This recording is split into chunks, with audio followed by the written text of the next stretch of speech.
Olá, amigo web telespectador, amiga web telespectadora da Altivia TV da internet. Estamos começando mais uma edição do Agropapo, seu talk show do novo agronegócio nesta nova temporada aí 2017. O Agropapo, você já sabe, trata justamente do setor aí que é a exceção positiva da economia brasileira nos últimos anos e justamente do novo agronegócio que é cada vez mais digital, mais mobile, jovem, sustentável, que trata de temas relacionados à saúde, conectado com o consumidor, o agronegócio que também é cada vez mais de uma agricultura urbana e tudo mais. É desse universo todo que o Agropapo busca ser justamente o porta-voz de todas essas novas tendências aí do agronegócio brasileiro.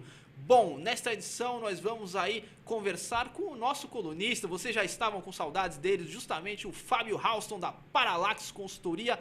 Fábio, grande satisfação contar contigo aqui de novo no Agropapo, meu caro. Prazer é todo meu. Muito bem, então vamos falar aqui justamente aí do cenário aí das principais commodities, como é que você vê aí justamente, Fábio, vamos pegar primeiro essa questão aí do PIB, né? Do PIB 2016, que saiu aí recentemente. Eu quero que você possa pontuar, a agropecuária aí teve um resultado negativo, né? Mas o ministro Henrique Meirelles falou que justamente esse resultado negativo aí é o espelho retrovisor. Como é que você vê isso, meu caro? Bom, eu vejo mais ou menos como o ministro falou, é um espelho retrovisor. Porque por mais que o setor agropecuário, né, no PIB, ele teve um resultado até inferior aos outros setores, o que a gente observou foi mais um problema climático relacionado à questão do El Niño, né, que a gente teve na safra 2015-2016, do que uma questão até de investimento. Tanto que se a gente observar a área plantada de grãos, a gente teve um avanço na soja, no milho segunda safra. Isso tudo mostra que não foi um problema do Brasil ter aumento na área, está aumentando o investimento, e sim um problema de clima, que é um problema exógeno, né? Não é um problema que a gente controla. Tanto é que para essa safra agora, 2017-2018, a expectativa já é de safra recorde, tanto no milho quanto na soja novamente. Cana-de-açúcar ainda está ali cambaleando um pouquinho, mas mantém essa expectativa de crescimento no investimento no setor agrícola. Tá. Então você avalia que nesse 2017 o PIB da agropecuária vai ser positivo? Sim, eu já avalio já no primeiro TRI desse ano um crescimento até bem elevado já para esse ano. Tá. Agora, pensando no PIB, a gente está falando do PIB agrícola, né? Porque se a gente pensar no PIB agropecuário, no PIB pecuário, aí a gente já vê que ainda não está tão no retrovisor assim. Tá, perfeito. Por quê? Primeiro a gente tem uma demanda interna enfraquecida por carne, principalmente carne de maior valor agregado, que são essas carnes bovinas, né? Então essa demanda enfraquecida, a gente está tendo diminuição no número de abates. Porque como não tem demanda, não adianta bater tanto. Perfeito. Redução no número de animais alojados e a renda familiar, aumento no desemprego ainda continuam crescendo, né? Se tem uma renda diminuindo, desemprego ainda alto, a demanda não deve se recuperar pelo menos nos próximos meses ali. Então a pecuária ainda não ficou no retrovisor, na minha opinião. E principalmente da carne bovina, especialmente pelo fato de que 80% da produção fica no mercado doméstico, né? Sim, a carne bovina é completamente voltada para o mercado doméstico. E a carne de frango e porco também, por mais que a gente tenha a exportação bem aumentando, bons resultados aí. A demanda doméstica ela ainda é bem impactante também, né? Não tem como falar, a demanda interna não influencia. Tanto que os preços do frango, eles apresentaram uma retração bem bruta nos últimos 6, 7 meses ali, né? Perfeito. Agora, nessa questão aí do cenário dos grãos, né? A gente tem, obviamente, como você já pontuou muito bem, aí uma expectativa de uma super safra. Temos aí também um cenário aí de estoques relativamente altos, aí estoques globais dos grãos, né? Como é que você vê isso aí para as cotações, os preços das commodities nesse ano? Bom, para os grãos, né? Vamos lá. A soja, a gente vem tendo safra recorde tanto nos Estados Unidos quanto no Brasil. Né? Por mais que ano passado a gente teve um problema climático, que eu falei, eu já pontuei, mas esse ano já vem com expectativa de safra recorde de novo e a área plantada vem aumentando. Ou seja, a gente vai passar aí por um momento de de uma oferta elevada, mas a demanda também por soja, em compensação, continua aquecida. Perfeito. Porque você tem uma China, por exemplo, que continua aumentando o consumo de soja. Isso é um fator positivo, né? Agora, a soja está muito atrelada a essas oscilações, a soja no mercado spot, não no mercado internacional. Ela está muito atrelada à desvalorização, valorização do real, né? E esse ano, até esse momento, a gente está observando um real mais valorizado em comparação com o dólar. Perfeito. Que a gente via no ano passado. Então, dessa forma, a gente viu, já está demonstrando que os preços do mercado spot estão enfraquecendo. Tá. Aí a gente pode pensar, o Trump, um dos motivos, né, dessa valorização do real, porque o dólar está se desvalorizando em relação a todas as outras moedas, mas o real está se valorizando um pouco mais, né? Sim, mas essa coisa do risco, desse risco Trump que todo mundo vê, até que momento ele vai se manter? Tá. Né? O Trump ele tem uma questão de investimento em infraestrutura, que já está inclusive favorecendo nossas exportações de minério, essa coisa de petróleo, porque o preço se eleva quando você tem uma expectativa de um gasto maior em infraestrutura, uma demanda maior, exatamente. Então, a gente tem que ver até que momento o nosso real vai continuar valorizado, até que momento ele vai necessitar uma desvalorização. Outra questão é a taxa de juros americana. Isso, exatamente. Se a taxa de juros americana vier levar como o Fed já tem demonstrado, aí nesse caso a gente pode ter uma nova desvalorização que favoreceria os preços dos grãos, né? Tá, perfeito. Agora, com relação ao milho, o que a gente pode pontuar aí de mais importante? O milho a gente pode pontuar duas coisas. Um crescimento na produção esse ano, tanto na primeira quanto na segunda safra, que vai aumentar a oferta. 2, uma safra americana também que tem aumentado nos últimos anos. E a questão, mesma coisa da soja, né? A questão do dólar. Tá. E essa demanda essa redução no número de animais alojados, porque a gente tem que pensar que o milho ele também é uma das principais matérias-primas para a fabricação de ração. Então, se a gente tiver uma redução no número de animais, principalmente em granja alojados, a gente tem uma demanda mais enfraquecida para o milho no mercado interno. Tá. Então, isso pode impactar aí no preço que já está recuando durante esses últimos meses, né? Legal, meu caro. Bom, a gente está terminando o primeiro bloco. Aí no segundo bloco vamos explorar aí as outras commodities aí importantíssimas, aí o algodão, laranja, café e açúcar, ok? Muito bem, nós vamos ao intervalo desta edição do Agropapo, seu talk show do novo agronegócio. Acompanhe todas as novidades do Agropapo na nossa fanpage, facebook.com/agropapo. O Agropapo também está no Twitter, lá acompanhe nosso perfil @agro_papo. E você pode rever este e outros programas aí no canal oficial da AltV, só colocar lá AltV no YouTube e também no canal oficial do Agropapo, youtube.com/agropapo. Vamos ao intervalo desta edição e voltamos já já.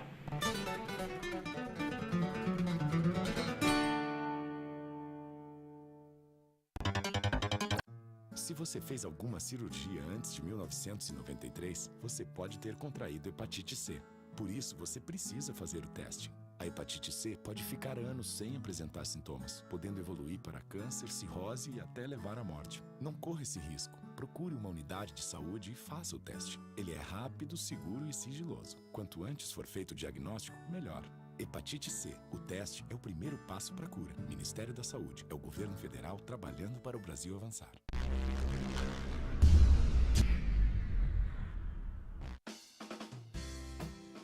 Você já ouviu falar na Lei de Zoneamento? Ela está em discussão na Câmara de Vereadores e existe para planejar melhor a nossa cidade.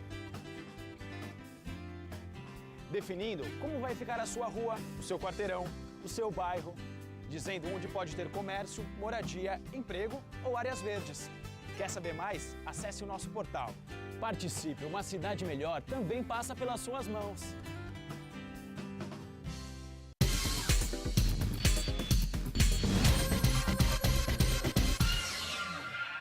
Entenda quão presente o campo está no cotidiano da cidade. Cenário Agro, revista eletrônica com reportagens, entrevistas e artigos sobre agricultura e as boas propostas para se produzir alimento, fibras e energia, com respeito ao meio ambiente e às pessoas que cultivam a terra ou consomem seus produtos. Cenário Agro, o campo no seu dia a dia.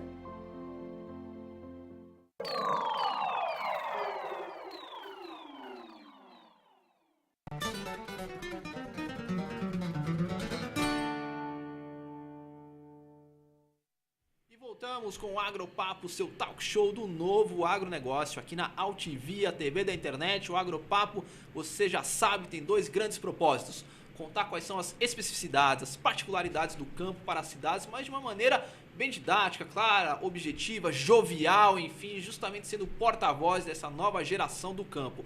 E ao mesmo tempo contar quais são as tendências de consumo, todas as novidades aí do mercado consumidor para os tomadores de decisão do agronegócio. É justamente quais são as opiniões, os valores, atributos, gostos do consumidor é que vão nortear a produção agrícola, a produção agropecuária. Bom, vamos continuar a nossa boa conversa aqui com o nosso colunista mais que especial, Fábio Halston, da Paralax Consultoria, sobre as principais commodities agrícolas, as tendências para este ano aí, no curto, médio e também no longo prazo. Fábio, nesse segundo bloco aí, vamos explorar aí as commodities que ficaram faltando. Aí a gente falou bastante de grãos, carnes, e aí o universo aí do algodão. Como é que você vê aí para esse ano? O que a gente pode destacar? O algodão ele tem alguns fatores que ainda continuam positivos, né?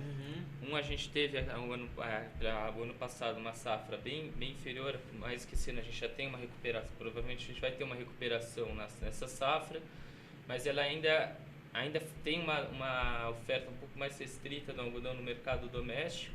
Tá. No mercado externo a gente ainda tem um estoque extremamente elevado, quase cerca de 80% do consumo estaria em estoque, né? Seria uma relação, se a gente fizesse uma relação consumo e estoque, seria essa relação. Ou seja, isso daí daria a gente consumir ainda muito tempo, mas está principalmente na China. E uma das questões que a gente sempre se pergunta é qual é a qualidade realmente desse estoque que está na China, enquanto a gente ainda consegue aumentar. Outro fator, recuperação no preço dos petróleos, do petróleo, ou seja, se eu tiver um aumento no preço do petróleo, a gente pode ter uma redução na demanda por fibras sintéticas, né, com nylon, essas coisas. Isso favoreceria a fibra de algodão, que enfim, aumentaria a nossa demanda, né? Uma outra questão que a gente pode pontuar com relação ao algodão é que nem o farelo de algodão também é usado para ração animal, realmente na questão de confinamento de gado, essas coisas.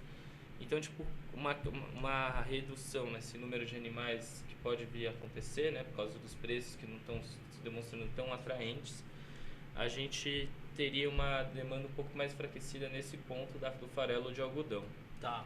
E da laranja, do suco de laranja, o que a gente pode destacar? A laranja, para quem é produtor, vai indo muito bem, obrigado, né? Porque você teve esse ano um crescimento já de 124%, 100 e poucos por cento com relação ao ano passado, só agora em fevereiro. Ou seja, o preço está extremamente elevado, no caso que eu estou falando é laranja pera para mesa.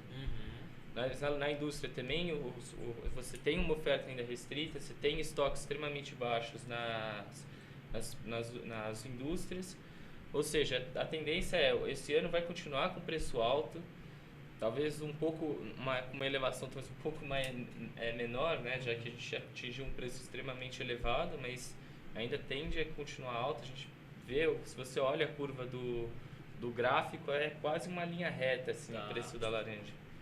A gente tem também a Flórida, que já há algum tempo já está diminuindo, o greening afetou muito forte a laranja na Flórida. Então a laranja, pelo menos para esse ano e provavelmente para o próximo, a tendência é manter preços elevados. O produtor ele tem um poder ali de negociação agora com relação a indústria um pouco melhor, principalmente quando você pega nessas cooperativas, né, que juntam vários produtores de laranja. Eles conseguem ali ter um poder de negociação com as indústrias mais forte, um poder de barganha melhor. Então eu acredito que a laranja vai se manter em alta. Perfeito. E do café? Bom, o café, esse ano a gente... Tem toda essa polêmica aí, importa ou não importa café, né? Enfim. O café, isso é um fato até inédito no Brasil.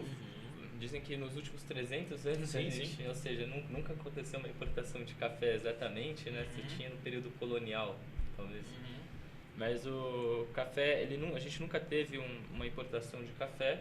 E esse ano, dado uma bienalidade negativa no Arábica, a falta de café robusta que a gente já teve ano passado, agora vai ter de novo, o Brasil não está nem mais conseguindo suprir exatamente a demanda interna. Da indústria.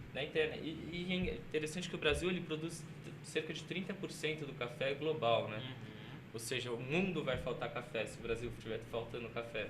Tá. Então, em termos de preço também tende a continuar elevado.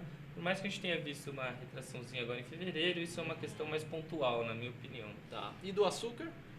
Bom, o açúcar eu acredito também que tem 3 fatores que, por mais que o preço ele não tenha subido tanto, esse ano ele consiga se manter pelo menos. A gente ainda tem um déficit de açúcar no mercado internacional.